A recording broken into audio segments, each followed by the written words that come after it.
next to you. When I go out, yeah, I know I'm gonna be the man who goes along with you. And if I get drunk, yes, I know I'm gonna be the man who gets drunk next to you. And if I fever, whatever that means, I'm gonna be the man who's ever ready, yo. But I would want Hello, hello, hello. What's up, everybody? And welcome to episode number 14 of the Lone Gunman Podcast. This is your boy Rob Clark coming at you. And that is a great punk cover of the fabulous 90s tune, I Would Walk 500 Miles. And yeah, that cover rocks. Today, we're going to look a little bit into New Orleans and the goings on there and into Dallas, of course, and see what we can tie together here. But before we get into the meat of the podcast here, I would like to thank everyone once again for listening. I just received an onslaught of new followers, and the listens have spiked. It's awesome, and everything's going great. And I know you're listening, you're liking, you're sharing. So there's going to be more. You know, I can't believe I've already did 13 of these things, and this is number 14. And before we get into what I want to talk about today, I'd like to thank a couple people for supporting me. And last week in the episode about fiction books on the assassination, or faction books, I should say, I put a call out about the book Strange Peaches. You know, and if anybody could find it, you know, let me know, send it my way, and because I'm really interested in reading what this guy wrote. And one man in particular answered the call, and his name is Mr. Leroy Blevins, and I really appreciate Leroy getting that over to me, and it's awesome. And I know Leroy listens, and he's had nothing but kind words to say, and he supports me, and I know just from being in the groups and everything, Leroy takes a lot of flack for some of his stuff that he does, and it's quite frankly unfounded, because Leroy is one of the nicest guys that you're ever going to run across in the research community. And whether you agree with him or not, you know, to attack him for his research is just idiotic and downright childish. You know, there's plenty of assholes and dicks and bullies out there in the community, and that push their theories and everything. But that does not describe Leroy at all. He's one of the nicest guys you ever run into, and he's done nothing but support me. So I'm and I've been supporting Leroy for a while now, and I will continue to do so. And he just released 2 books on the assassination. One is called 13 Shots, where he lays out, you know, how he thinks the assassination went down. And also a colorized pictures of the assassination book. And both books are available on Amazon.com. And like I said, whether you agree with him or not, the man is a hard worker. Okay, it is a Herculean task to put out books and do the research and colorize these pictures. And it's not often, you know, that somebody you know writes a book on the JFK assassination. And as nice of a guy as Leroy is, I mean, you can't help but like the guy. And he's not just a JFK researcher. You know, I've followed him into other areas of research because the things interest me too. He's worked on the Patterson-Gimlin film, you know, from the 60s about Bigfoot. He's done some great work on that. He's looked into Noah's Ark, and he's actually found, I think, 3 different arks that are on Mount Ararat. And also the Zodiac Killer. He's the only person that I've ever seen or heard of that uses the Halloween cards sent by the Zodiac to actually decipher the Zodiac's real name. And all he did was do what the Zodiac told him to do. and he came up with a name that I've never heard before, ever posited, concerning the Zodiac Killer. And I would encourage everybody out there to check out Leroy's stuff, because he's done various radio interviews on this other stuff too, and his work is out there on YouTube. And so please go support Leroy. He couldn't be a nicer guy, and he's done nothing but support me, and that's what we're supposed to do here, is support each other. Because I know people get downright vile and dismissive, and it's wrong. It shouldn't happen. And Leroy's at home in my group, and anything he wants to post there is fine with me, and I won't let him be attacked in my group, at least. I know that. So Leroy, good luck with your books, buddy. Like I said, you can find them both on Amazon.com. And somebody else I'd like to put the spotlight on, and has supported me, is Gail Nix Jackson. She has a new book coming out on the assassination. It's called Orville Nix, the Lost JFK Assassination Film. And she's having a release party next week. I believe it's on the 26th of June, and it's at 1026 North Beckley, Oswald's rooming house, which is cool as hell. So if you're in the Dallas area or you're close by, please, please, please go support Gail and her book. You can be a part of history. How cool would that be? And I just saw somewhere on Facebook today that Buell Frazier is supposed to be there, and I'm sure a couple other Dallas luminaries are going to be there as well. So please support Gail, and she's turned into a great little researcher. I've seen her blossom in the groups. So please go support Gail, because it's a very important thing that her grandfather's lost film be found. All we have are copies that are most probably altered. They're still valuable. They do show some things, but to have the original back in her family would mean the world to her. And I know her grandfather would be proud of her and what she's doing. So please support Gail. And once her book's out, I'm sure it'll be on Amazon or through her website. Feel free to support her too. She's a supporter of the Lone Gunman Podcast, and I'm going to support her too, and encourage everyone else to. And Gail, good luck with your book, and God bless you. And good luck, Leroy, with your books. And you guys keep doing what you're doing. Today, I'd like first to talk a little bit about Mr. Guy Banister. And the reason I want to talk about Guy Banister is because something's always bothered me a little bit about his death being really one of the first. He died on June 6th, 1964, of a coronary thrombosis, which is basically a blood clot that has been stuck in a vessel in his heart. It basically amounts to a heart attack. And of course, Banister wasn't a young buck, but he was a very active man, in shape, and we know, of course, that one of the CIA's favorite tactics is to take people out as a heart attack. Make things look like a heart attack. Like David Ferry. He's found in bed, apparently dead of a heart attack. And but with his autopsy report, there's a report of a small incision in the roof of his mouth. And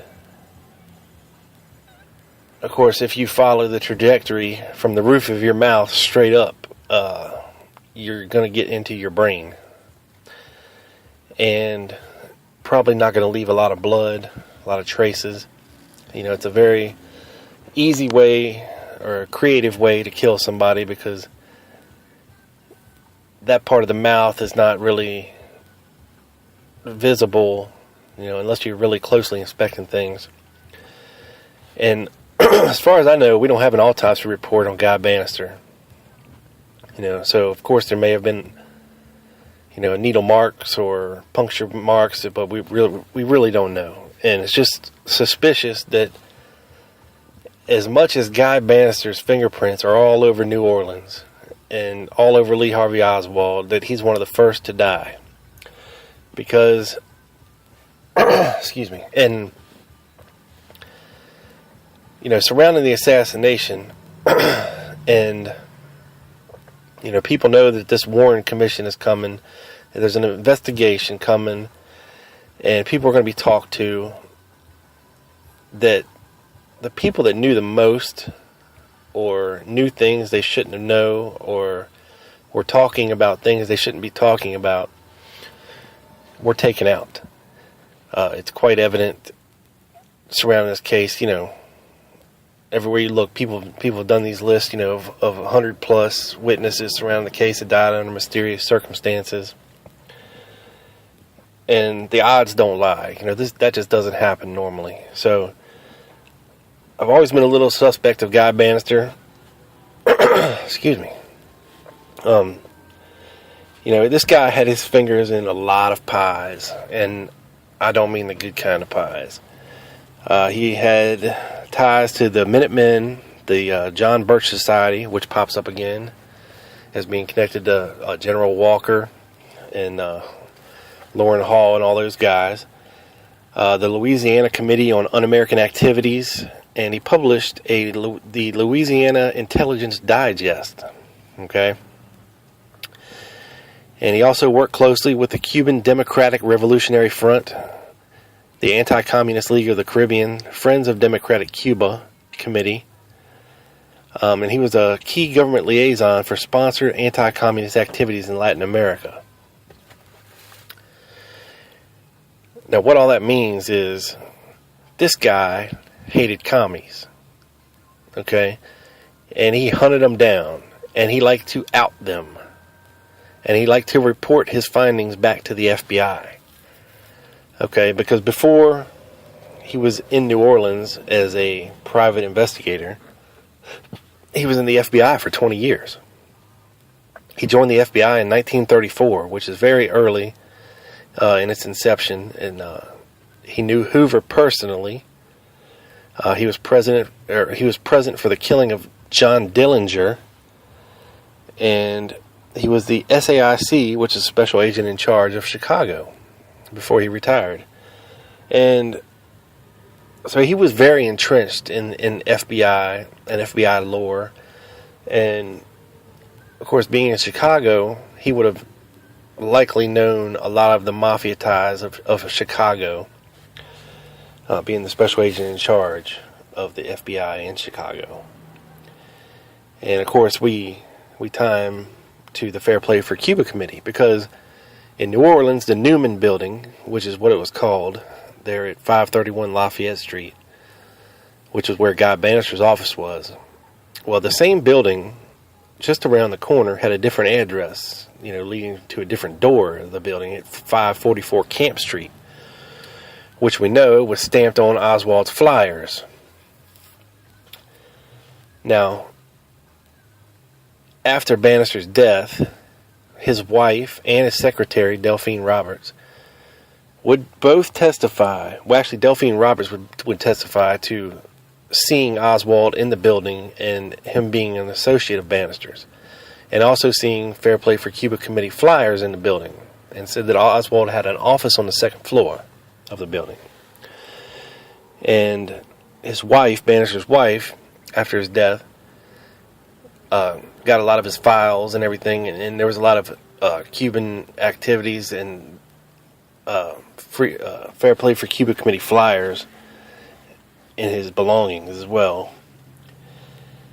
And Guy Banister and David Ferry both worked for G. Ray Gill, who was the attorney for Carlos Marcello, who was, of course, the mafia boss there in New Orleans, as did Oswald's uncle, Eugene Moret.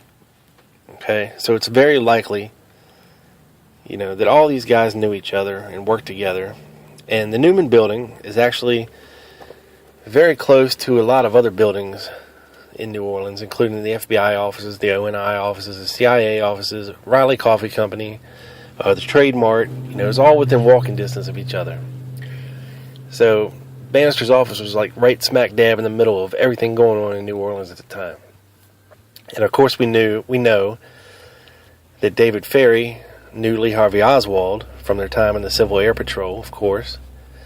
And when Oswald came back to New Orleans, of course after he returned from Russia, he went to Texas, stayed with his brother for a little while, and moved to Dallas for a little while. But then he came back to New Orleans, okay? And I think this is when that he got hooked up through Ferry with Banister, because what Oswald was doing in New Orleans, okay, because I don't believe for a second that he was pro-Castro.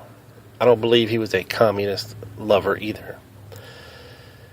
And from previous podcasts, we know, that he was likely sent to Russia under Operation Redskin as an agent of the United States government, okay?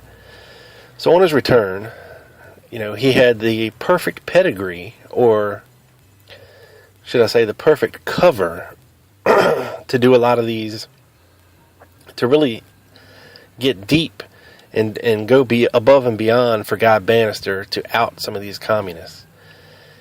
And with his background, he could easily be believed and perceived to be pro-Castro. And of course, him being tied into Banister's office and that address being on several of the flyers, and with the activities that we know Banister was doing, I mean, he even had programs at Tulane and LSU where he would have informants come back and tell him about communist activities on the campus, which he would log and report to the FBI. Now, I'm sure there was a threat level, like 10 being most severe of a threat, down to like a 1, which is maybe somebody said something in passing and not really sure that they're going to act on anything. But you got to remember, back then, the big red bear, communism, was the enemy, okay? And the Russians were the enemies. Castro was the enemy. And Banister was very, very adamant about outing these people. But he did work closely, with some of these anti-Castro Cuban groups, and definitely supported their guerrilla activity, and likely worked with, of course, David Ferry and others in training some of these people and supplying arms for these people, and supplying transportation for these people, to get to Cuba to fight, of course, Castro. Jack Martin, who worked for Guy Banister, as we know from the famous scene in the Oliver Stone film, the evening of the 22nd, they had went to the bar and were drinking a little bit. And when they went back to Banister's office, Banister noticed there were some files missing. And he found it odd that, Jack had wanted to go out for drinks and basically get Banister out of the office for a little while. But while they were gone, somebody broke into his office and stole some files. And he started pistol whipping Jack Martin. And Jack said, "What are you going to do, kill me like you did Kennedy?" Which basically sent Banister into a rage, and he beat the living shit out of Jack Martin and put him in the hospital. And when Jack Martin was interviewed by the FBI, he said that Ferry definitely knew Oswald from the Civil Air Patrol. Oswald was definitely working for Guy Banister, as was Ferry. And that Ferry drove to Dallas that evening of the 22nd to fly the assassins out of the country. And this is coming straight from Jack Martin, associated Guy Banister. And also from tying it back into a little faction from the last podcast, Guy Banister is present in James Ellroy's 1995 novel American Tabloid, and also its sequel, The Cold 6000, which is basically, a fiction, fact-based retelling of his version of how the assassination of Kennedy went down, and Guy Banister plays a prominent role in both novels. So give those a read. I haven't read them yet personally, but they are on my list. So if you're interested in that kind of thing, definitely check them out. Now, to tie this in a little bit to Dallas, we know that Carlos Marcello's lawyer, G. Ray Gill, had an office in the Pierre Marquette building, which, housed a lot of different offices. But interestingly enough, a man named Jim Braden had an office just down the hall from G. Ray Gill. And what's interesting about that is Jim Braden's story. Now, I read through the 160 pages of Jim Braden's declassified HSCA testimony. And there's really not a whole lot there except for a lot of deny, and cover stories. Braden came from L.A. a couple days before the assassination to Dallas in the company of a couple other people. And, of course, we know that Lorraine Hall, about a week before the assassination, picked up a rifle, Jerry Hemmings' rifle from L.A. and came to Dallas. And after he got to Dallas, he stayed at the Cabana Hotel with his ex-con buddy, Morgan Brown. And there was a lot of interesting people staying at the Cabana Hotel. One of them being a guy by the name of Larry Myers, who is an associate of Jack Ruby's from Chicago. And Mr. Myers was down in Dallas for the Pepsi Bottlers Convention that was going on there. And Jack Ruby actually went to the Cabana Hotel on the evening of the 21st, the night before the assassination, and had dinner with Lawrence Myers. And, of course, we know Jim Braden was staying at the hotel at this time, as were alleged to be a lot of other people, like Sturgis and Lorenz, and the list goes on and on.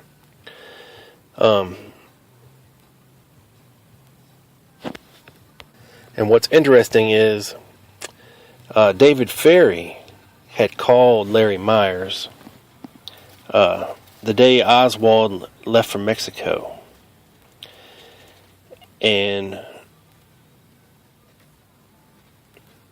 for Jack Ruby and Jim Braden, David Ferry, for Jack Ruby and David Ferry to know this same man, Larry Myers, in Chicago, and call him, several times before the assassination, and it just so happens this guy comes to Dallas a couple days before the assassination, is a little odd to me. Myers was technically what you call a traveling salesman, which is the perfect cover for CIA people, because they travel a lot. They really have no home base. They kind of operate on the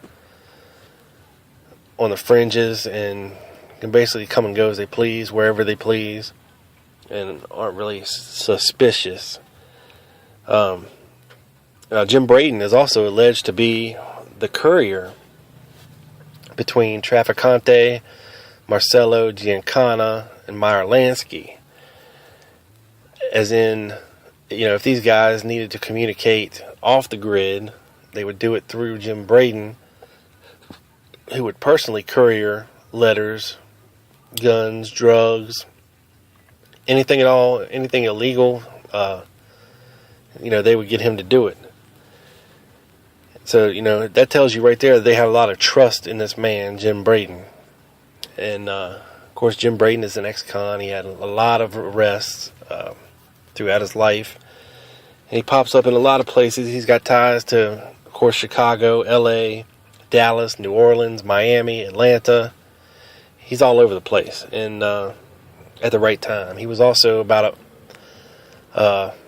less than a mile away from Bobby Kennedy when he got killed. What are the odds of that happening?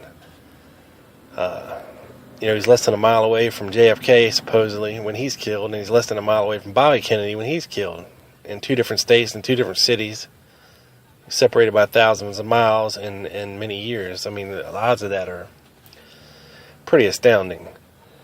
Now, Jim Braden did not want to talk to Jim Garrison. He actually went to Edwin Meese, who was in the Reagan administration, but he also worked for Reagan when he was governor of California, to try to halt the extradition to New Orleans.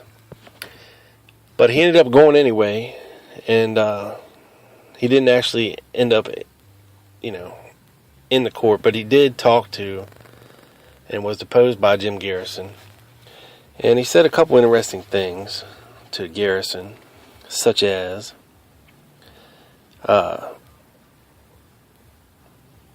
that, of course, he had nothing to do with it, which is basically what he told the HSCA, that he was just an independent oil man, trying to get some business going. He said he had an appointment with H.L. Hunt at 12:30 on the 22nd. But oddly, he wasn't pressed about it, because he tells this story of waking up, having breakfast at the hotel, and making his way downtown to see his parole officer, and then getting caught up in the motorcade, and never really actually trying to make it to see Hunt for this meeting. And he heard the commotion going on, and heard something happen, and he made his way to Dealey Plaza, and he heard the news that the president had been shot, so he wanted to call his parents back home in California and let them know what happened. And he supposedly talked to a lady that said, yeah, there's a phone in this building here, which is the Dow Tex building. And an elevator operator in there thought it was a little suspicious, and he notified some police to come get this guy because he didn't belong in the building. Now, I've heard conflicting reports about the military intelligence officer, James Powell. Some people say he got, of course, locked in to the Texas School Book Depository after it was cordoned off. But I've also heard that he was with Jim Braden in the Dow Tex building when he was arrested. And maybe he could have done both. Maybe he was with Braden, and of course Braden didn't have any ID to prove who he was, but maybe Powell did. And he flashed his ID and, of course, got out of having to go downtown and be arrested. But it was Jim Braden who identified himself as an independent oil operator when he was arrested in the Dow Tex. It was not George Bush. Okay, do you hear me, John Hankey? Do you hear me, Richard Hook? It was not George Bush. It was Jim Braden. And now the author and former CIA guy, Robert Morrow, states that it was Carlos Marcello who used Banister and Ferry to train these anti-Castro Cuban exiles in these camps there at Lake Pontchartrain, and get them ready for raids and teach them how to do military maneuvers and things like that. And he also claims that one of Ferry's close associates, Eladio DeVille, who was head of the DRE, contacted him and ordered 4 walkie-talkies that could not be detected on regular bands. So their communications couldn't be monitored, which he did supply. And what that means, because we know DeVale and Ferry were pretty much murdered on the same day there in 1967. Which is, of course, suspicious in and of itself. But it's just more ties back to this New Orleans, these anti-Castro Cubans, to David Ferry and Guy Bannister and Clay Shaw, and all these various guys. And interesting fact, Loran Hall told Jim Garrison that he was offered $50,000 to kill Kennedy and turned it down. And we know from Doug Campbell's excellent podcast, the Dallas Action, episode 12, I believe, that Loran Hall told the HSCA that he received $20,000 or $30,000 from Sam Giancana as a here you go money. He wouldn't really specify what it was for, but you could probably do this, at least double or triple that amount, because I'm sure he was lowballing the figure by a bit, but I don't think he lowballed it enough, because that was a lot of money in those days. Even $20,000 or $30,000 was a lot of money in those days. I mean, equate it, I'd say 10 times, so it'd be like $200,000 or $300,000 this time, in today's standards. So if he's lowballing that by half, you can figure he got anywhere from $500,000 to $750,000, maybe even $1 million for doing the deed. And if the money did come from Giancana, I don't know who the money came from above Giancana. Of course, Hall said it was the CIA that he was guessing is who was paying. It tells you a little bit. And please go check out Doug's excellent podcast, The Dallas Action. He's getting phenomenal. I mean, he's always been phenomenal, but he's sniffing down the right path, and he's getting ready to get these guys back in the corner, and it's going to be a corner that they can't get out of. And he's painting a fabulous narrative over there at Dallas Action. And interesting that a fellow by the name of William Morris, while he was visiting Oswald's grave on the 3rd anniversary, met a military intelligence officer there who was also at Oswald's grave on the 3rd anniversary of his death. A man that he called Agent X. Of course, he didn't want to say his real name, or I don't know if the guy even gave him his real name. But, of course, they were there and they started chatting. Well, Agent X claimed to William Morris that Loran Hall was in Dallas as part of the hit squad. And he was the one that got the kill shot on Kennedy. And that it was all coordinated by a man named Eugene Hale Braden. Which, as we know, his name was changed to Jim Braden. Which is very interesting when you think about it. When you think about all the connections. And just like Doug stated in his podcast, Loran Hall came into a lot of money. He ended up paying $80,000 for a house, cash. A couple years after the assassination. Well, Jim Braden had a get-rich story as well. He amazingly struck it rich in the oil business when the well that he had supposedly struck it rich. And it made him a very rich man.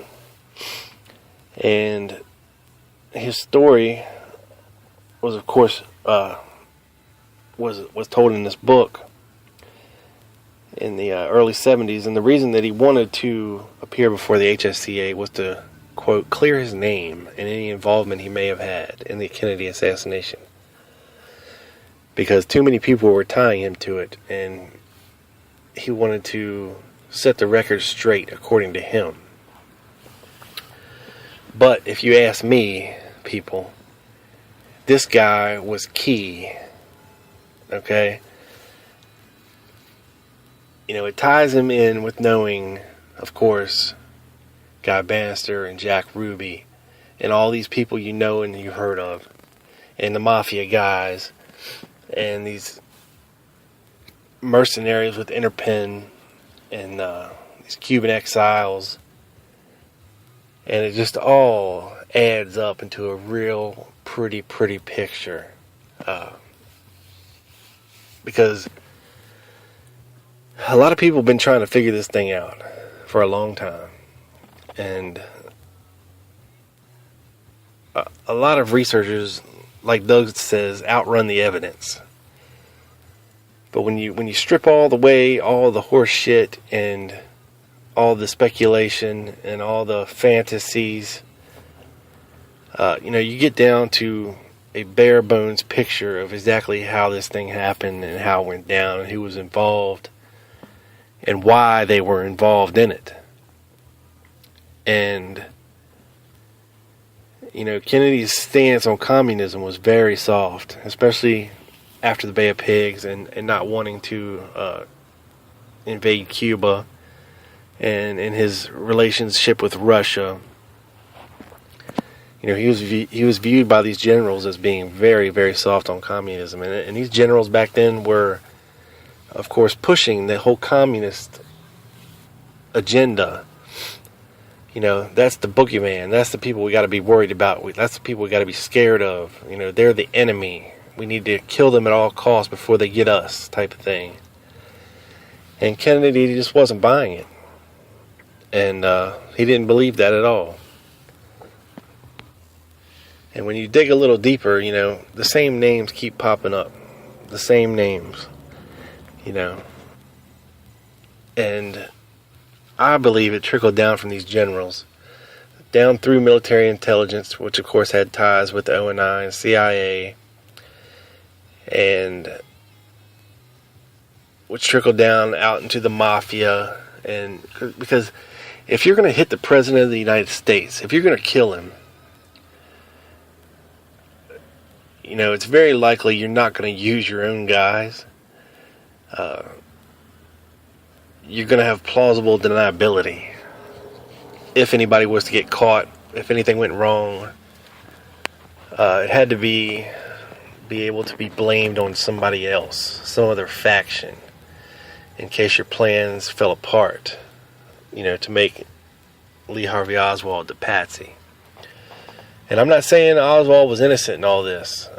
He may have known what was coming. He may have known what was going on, but I don't think he knew that he was in fact being set up to take the fall for the assassination.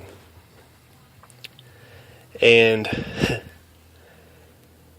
interestingly enough, and this popped up on Facebook last night, Ralph Sinkay, the big giant turd that he is.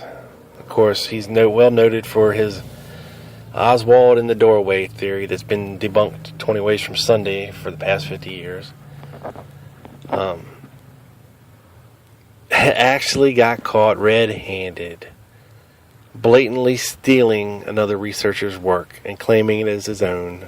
And couldn't have happened to a nicer guy. That just tells you the type of guy that he is, and the type of guy that I've been preaching that he is. He's a fraud, people. He's a snake oil salesman. He's not a doctor. His whole life is one lie piled on top of another lie. And all of his work is not his. I mean, to come out 50 years later and claim Oswald in the doorway as your own work is in itself ridiculous. And what we're talking about here is the claim that Bill Shelley was captured in the background when Oswald was handing out his leaflets in New Orleans. And of course the guy does resemble Bill Shelley. Of course clothes mean nothing, but he had the same suit and tie on, which Shelley liked to wear. And he's got the same pompadour haircut, the same kind of highlights in his hair, because he didn't have, straight black hair or straight brown hair. He had hair that had like blondish streaks in it, I guess you could say, that were very noticeable when the light was shining on him. And we see in other photographs of Bill Shelley, like when they were being taken down to the station with Bonnie Ray and Danny Arce, and which whether or not it is Bill Shelley, if it was, I mean, that opens up a whole new can of holy shit when it comes to figuring out exactly what was going on, and would lend credence to my theory that the whole damn Texas School Book Depository there on Elm Street was a false construct in order to accommodate the patsy in a high-rise building on the parade route.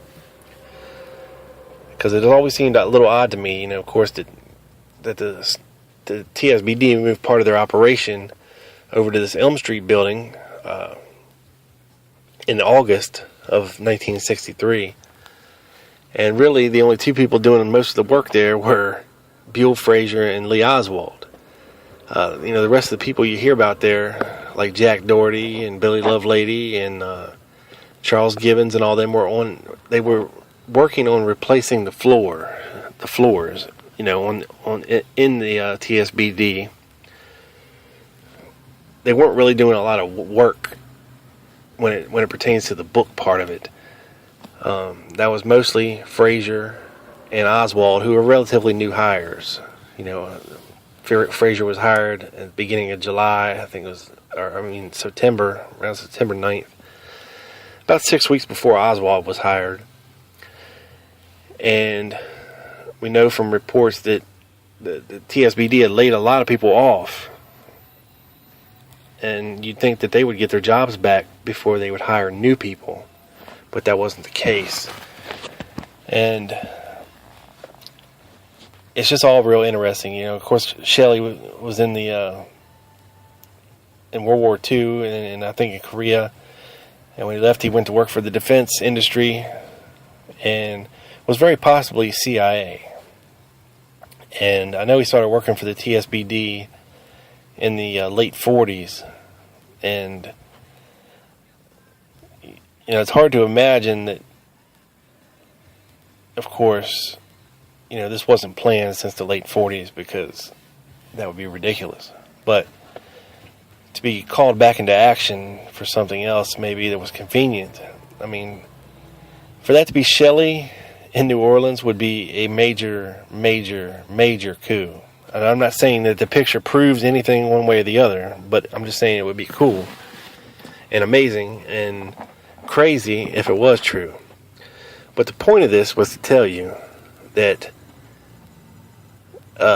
David Josephs, he's not a new researcher, but he's kind of new to the Facebook groups. He's been on a lot of the forums for many, many years. He's been doing great work in the Facebook groups here lately.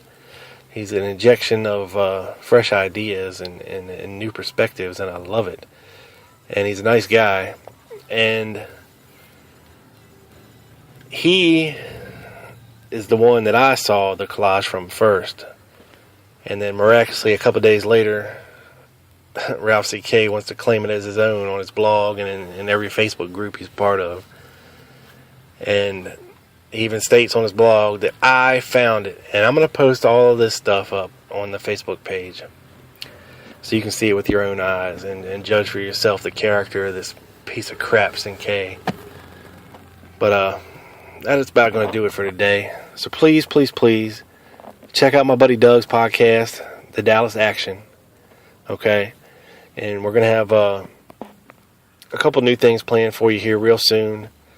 Some friends of the podcast are going to be joining us, and we're going to be getting bigger. Our family's going to be growing. We're going to be doing new big things, and just stay tuned for all that. But check him out. Get on the Facebook page. Give it a like.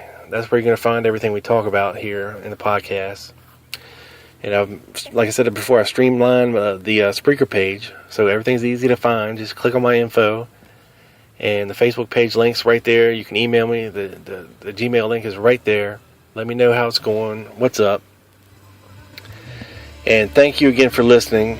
Episode 14, in the can, to the satellite, to your ears. Rob Clark.